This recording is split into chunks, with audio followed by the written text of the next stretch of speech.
Assalamualaikum warahmatullahi wabarakatuh. Kami dari kelompok 5 yang terdiri dari saya sendiri Wahyu Purnomo Jati dengan NIM belakang 014, Rama Fitria Putri Maghribi dengan NIM belakang 026, dan Tarisha Ananda dengan NIM belakang 050. Di sini kami akan menyampaikan materi tentang wakaf. Wakaf. Pengertian wakaf. Kata wakaf berasal dari bahasa Arab wakofa, asal kata wakafa berarti menahan atau berhenti, atau diam di tempat atau tetap berdiri. Sedangkan menurut istilah syar'i, wakaf adalah suatu ungkapan yang mengandung penahanan harta miliknya kepada orang lain atau lembaga dengan cara menyerahkan suatu benda yang kekal zatnya untuk diambil manfaatnya untuk kebaikan pada dasarnya. Hukum wakaf adalah sunnah. Jadi dapat disimpulkan wakaf adalah menahan suatu benda yang menurut hukum tetap diwakif dalam rangka mempergunakan manfaatnya untuk kebijakan. Berdasarkan definisi itu, maka pemilikan harta wakaf tidak lepas dari si wakif. Bahkan ia dibenarkan menariknya kembali dan ia boleh menjualnya. Pengertian wakaf menurut istilah ahli fikih. Yang pertama ada dari Abu Hanifah. Wakaf adalah menahan suatu benda yang menurut hukum tetap diwakif dalam rangka mempergunakan manfaatnya untuk kebijakan. Yang kedua menurut mazhab Maliki. Mazhab Maliki berpendapat bahwa itu tidak melepaskan harta yang diwakafkan dari kepemilikan wakif. Namun, wakaf tersebut mencegah wakif melakukan tindakan yang dapat melepaskan kepemilikannya atas harta tersebut kepada yang lain, dan wakif berkewajiban menyedekahkan manfaatnya serta tidak boleh menarik kembali wakafnya. Dan yang ketiga ada mazhab Syafi'i dan Ahmad bin Hambal. Syafi'i dan Ahmad berpendapat bahwa wakaf adalah melepaskan harta yang diwakafkan dari kepemilikan wakif setelah sempurna prosedur perwakafan. Selanjutnya yaitu sejarah wakaf dalam Islam.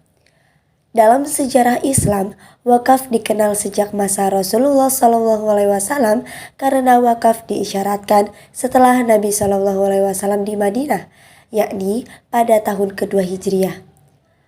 Ada pendapat yang berkembang di kalangan ahli yurisprudensi Islam tentang siapa yang pertama kali melaksanakan syariat wakaf.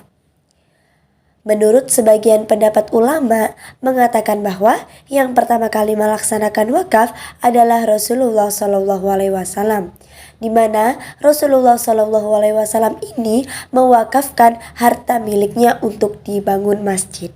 Pendapat ini berdasarkan hadis yang diriwayatkan oleh Umar bin Sabah dari Amru bin Sa'ad bin Mu'ad. Ia berkata, "Kami bertanya tentang mula-mula wakaf dalam Islam. Orang Muhajirin mengatakan adalah wakaf Umar, sedangkan orang-orang Ansor mengatakan adalah wakaf Rasulullah SAW. Asy-Syaukani 129. Rasulullah SAW pada tahun ketiga Hijriah pernah mewakafkan ke-7 kebun kurma di Madinah. Di antaranya adalah kebun A'raf, Safiyah, Barakah, dan kebun lainnya. Menurut pendapat sebagian ulama mengatakan bahwa yang pertama kali melaksanakan syariat wakaf adalah Umar bin Khattab. Pendapat ini berdasarkan hadis yang diriwayatkan oleh Ibnu Umar radhiyallahu anhu. Kemudian syariat wakaf yang telah dilakukan oleh Umar bin Khattab disusul oleh Abu Thalib yang mewakafkan kebun kesayangannya, yakni kebun Bairaha.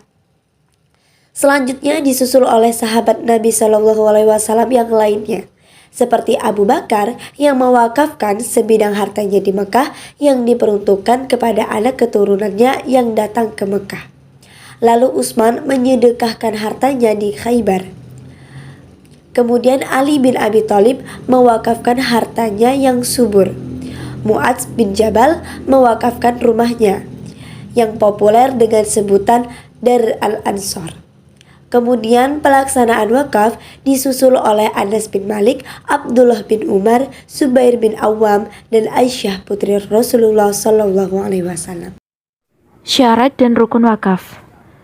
Rukun wakaf itu terdiri dari 4, yaitu orang yang berwakaf atau disebut al-wakif, kemudian benda yang diwakafi atau al-mauquf. Yang ketiga, orang yang menerima manfaat wakaf atau al-mauquf alaihi. Dan yang terakhir, lafal atau ikrar wakaf yang biasa disebut sigoh. Kemudian syarat wakaf. Yang pertama yaitu syarat bagi orang yang berwakaf, yakni memiliki secara penuh harta tersebut. Maksudnya harta yang hendak diwakafi adalah milik sendiri, bukan milik orang lain. Kemudian berakal, balik, dan mampu bertindak secara hukum atau rasyid. Kemudian syarat bagi benda yang diwakafi, yang pertama adalah merupakan barang berharga. Yang kedua, barang yang diketahui jumlahnya. Yang ketiga, dimiliki oleh orang yang berwakaf. Dan yang terakhir, benda yang berdiri sendiri atau tidak melekat pada harta orang lain. Maksudnya adalah harta yang hendak diwakafi tersebut benar-benar murni 100% milik pribadi, bukan ada hak orang lain di dalamnya.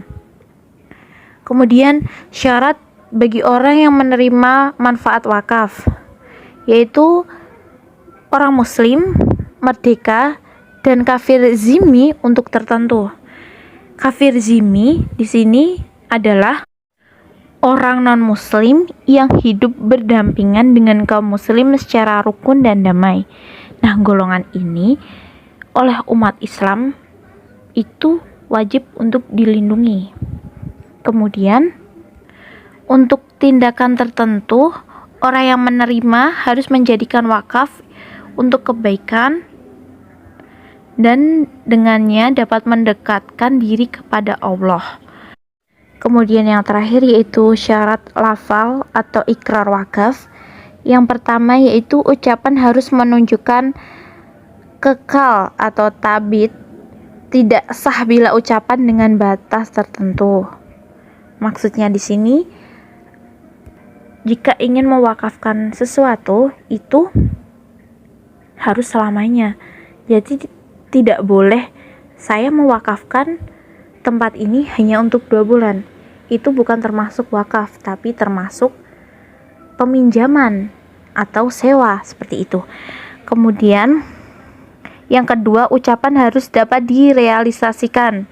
Maksudnya apabila kita sudah berucap ingin mewakafkan, maka kita tidak boleh menarik harta itu lagi karena sudah bukan milik kita atau sudah berpindah tangan. Kemudian yang ketiga yaitu ucapan bersifat pasti, dan yang terakhir tidak diikuti syarat yang bisa membatalkan.